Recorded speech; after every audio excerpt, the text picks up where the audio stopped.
commentary. The K in K-pop is already silent, and that's okay. As K-content like K-pop Demon Hunters grows, it should shake off any concerns about abandoning its roots, says Juliana Liu for Bloomberg Opinion. Hong Kong. Anyone with children endlessly re-watching K-pop Demon Hunters might assume that South Korean content has already taken over the world. In fact, K-pop has enormous room to grow in a global music industry expected to be worth just under $200 billion in 10 years. As it does, it should shake off any concerns about abandoning its roots. Like hip-hop, there's no reason why the genre can't have a similarly inclusive trajectory while remaining true to its core.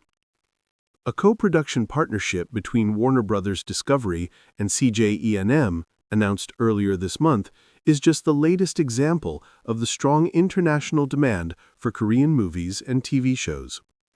According to Netflix, an early mover which arrived in 2016, over 80% of subscribers watch K-content. It's part of a larger cultural movement of exports, including music, beauty, food, and fashion, that was worth more than $31 billion last year. For comparison, that's just under half the value of all automobiles sold overseas.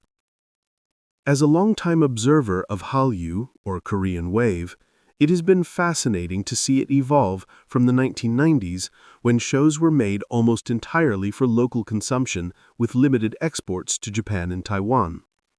Then came the 2000s, when the musician Rain and TV series Jewel in the Palace won fans across Asia.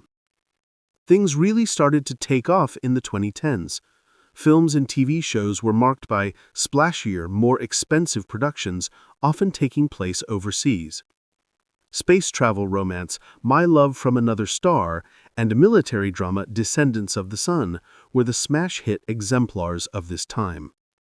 The programs were so popular there were regular reports of fans suffering health problems after overindulging. BTS and Blackpink debuted in this era. Parasite won the Oscar for Best Film. Made Beyond Korea. Since the beginning of the current decade, we've been firmly in a Made Beyond Korea moment, according to Bernie Cho, president of DFSB Collective, a Seoul-based artist and label services agency. The content is anchored in the culture, but the hands that make it may not belong to someone who is ethnically Korean or has a Republic of Korea passport. Blackpink's Lisa, winner of numerous industry firsts and Labubu's fairy godmother, is the most famous example.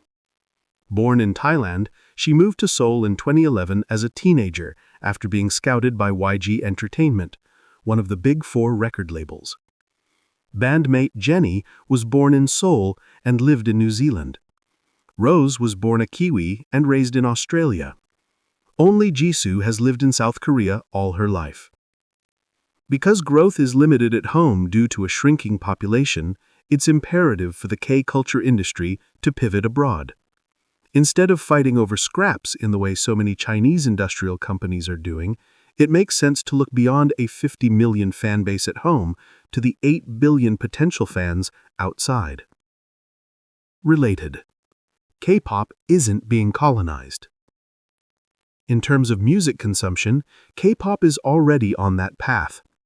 Audience data shows that there are now far more fans outside South Korea than at home. According to Chartmetric, the largest group of fans, as measured by followers on Instagram and YouTube, came from Indonesia, followed by the United States and the Philippines. South Korea came in only fourth, just ahead of Thailand and Brazil. For decades, there were just three countries, the US, UK, and Sweden, consistently exporting music more than they imported.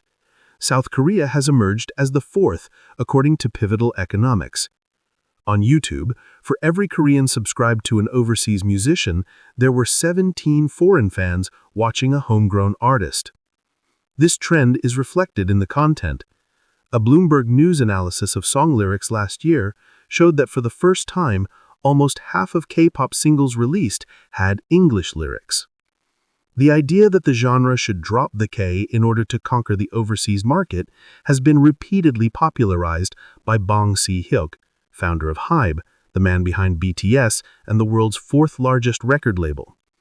The concept has upset many fans, but he's not talking about erasing what's unique about the K-pop sound or ditching a business model where hopefuls undergo long periods of training before starting their careers. It's a tonal shift to acknowledge the inclusiveness of the genre.